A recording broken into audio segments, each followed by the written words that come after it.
Kapaskuhan nagkalat ang mga taong ito sa mga matataong lugar sa Metro Manila. Madalas silang nakikita sa Claro M.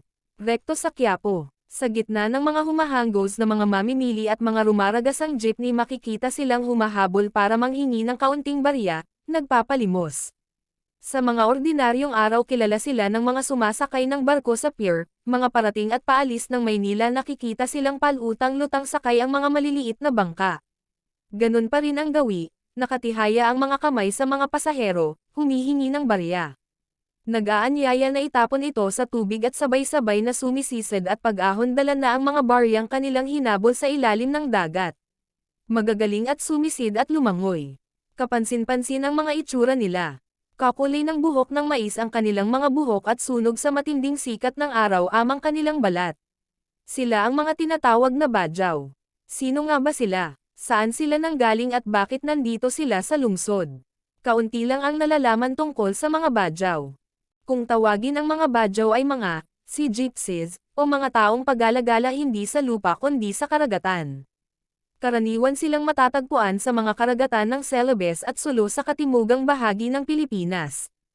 Ang mga probinsya ng Tawi-Tawi, Sulu, Basilan at Zamboanga ay may pinakamaraming populasyon ng mga badyaw sa Pilipinas. Kilala sila sa mga makukulay na bangka na kung tawagin ay vinta. Karaniwan silang nakatira sa tabing dagat sa mga bahay na kung tawagin ay house on stilts, o kaya sa mismong bangka o boat houses. Kilala sila bilang magagaling na mangingisda at mga maninisid sa karagatan. Kakaiba ang kaugnayan ng kanilang buhay sa karagatan. Meron silang kaugalian kung saan itinatapon sa dagat ang bagong silang na sanggol at sasagipin naman ng mga matatanda sa tribo. Dahil sa mga kaguluhan dala ng mga rebelde sa Mindanao, napilitang umalis ang mga badyaw sa kanilang lupang tinubuan at lumipat sa Sabah, Malaysia at sa Indonesia. Badyaw ang karaniwang tawag sa grupong sama, kung saan nakatira sa lupa at ang badyaw naman ay tumutukoy sa mga naninirahan sa karagatan. Ayon sa pag-aaral, may iba't ibang grupo ng mga badyaw depende sa lugar kung saan sila matatagpuan. Una, ubyan ay mula sa isla ng Timog, ubyan sa Tawi-Tawi. Pandalawa, Banaran mula sa isla ng Banaran sa Tawi-Tawi rin. Pangtatlo, sama o kilala, mga kilalang grupo ng mga badyaw. Marami pang maliliit na grupo na matatagpuan din sa Sabah, Malaysia.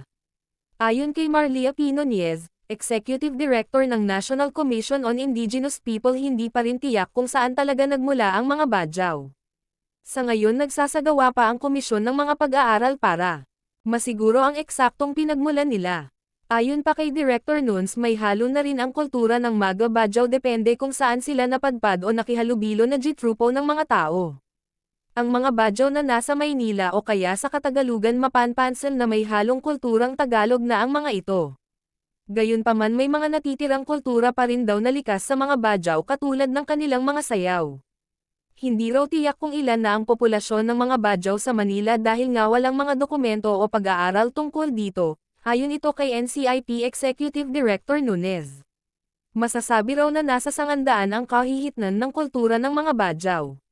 Meron mga sektor na gusto nilang mapanatili ang purong kulturang badyaw at meron din naman handa nang tanggapin ang mga pagbabago at mga ibang kultura.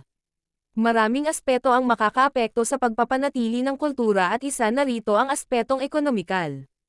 Sa kasalukuyan, kalat na ang mga badyaw sa Pilipinas at maging sa Malaysia at ang pangunahing dahilan ng kanilang pag-alis sa Mindanao ay para takasan ang kaguluhan o insurgency na nangyayari ngayon sa dakong iyon ng Pilipinas.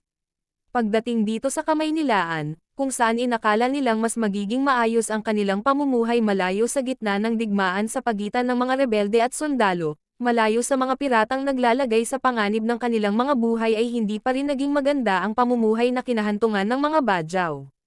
Madalas pandirihan ng mga taong nakakasalamuha sa lansangan at nakatatanggap ng mga pangungutya mula sa mga taong hindi makaintindi sa kanilang kalagayan.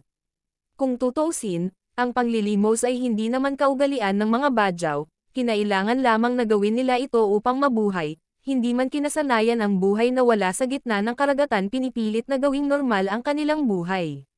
Dahil sa kakulangan ng kaalaman sa pamumuhay malayo sa karagatan, panlilimos ang kanilang naging solusyon at naging pinakapangunahing ikabubuhay sa lungsod, may raos lamang ang pang-araw-araw na pamumuhay. Delikado man sa kanilang buhay, Pero ito na ang kadalasang sitwasyon na makikita mo sa bawat badyaw na nandito sa Maynila. Sumasampa sa mga jeep, nangangaruling at umaasa sa kaunting barya na pwedeng maiabot sa kanila.